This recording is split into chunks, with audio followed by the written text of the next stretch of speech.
Hi guys, welcome back to my channel. This is Sunanya Juneja and I got 96 out of 100 in my English board exams. And trust me, English का board exam is kind of really easy. ऐसी कोई दिक्कत नहीं आती आपको main दिक्कत I think जहाँ आ सकती है वो है टाइम मैनेजमेंट में, ठीक है.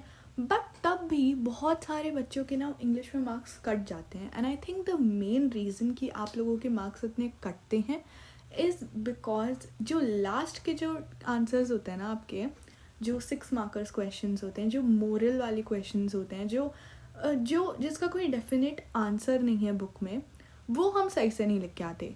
हम उसमें ब्लैबर कर देते हैं, उसमें हम सही से फर्स्ट ऑफ ऑल एक्सप्लेन नहीं कर पाते और रेलेवेंसी नहीं दिखा सकते कि चैप्टर से क्या है और हम क्या एक्सप्रेस करना चाह रहे हैं, ठीक है.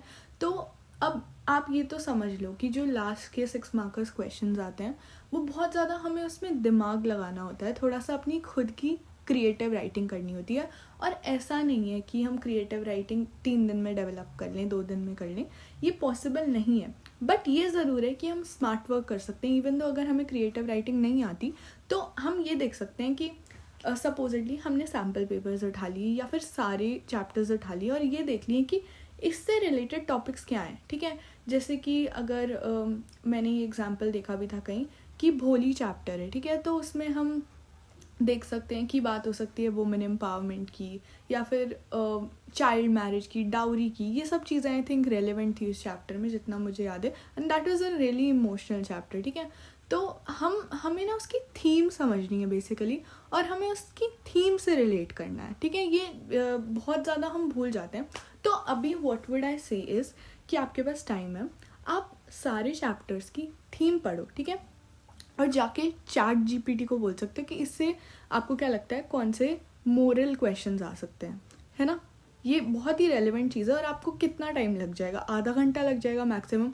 हर चैप्टर की हेडिंग डालो या फिर जो भी है और ये बुक से है, मोस्ट प्रॉबेबली चैट जीपीटी आपको बता देगा, एटलीस्ट उसकी थीम तो बता देगा. आपको ये तो पता चल जाएगा कि इससे कैसे क्वेश्चंस आ सकते हैं, है ना. तो कि मोरली कैसे क्वेश्चंस आ सकते हैं या फिर कुछ ट्विस्ट करके कैसे क्वेश्चंस आ सकते हैं, ठीक है. मैं एक एग्जांपल करके दिखाती हूँ आपको. गाइस, मैंने चैट जीपीटी को एक प्रॉम्प्ट दिया, ठीक है, और उसने एक बहुत प्यारा आंसर दिया, ठीक है, with proper themes and everything, ठीक है. तो मैं वो लिंक कर दूंगी इन द पिन कमेंट्स, आपको सब समझ में आ जाएगा.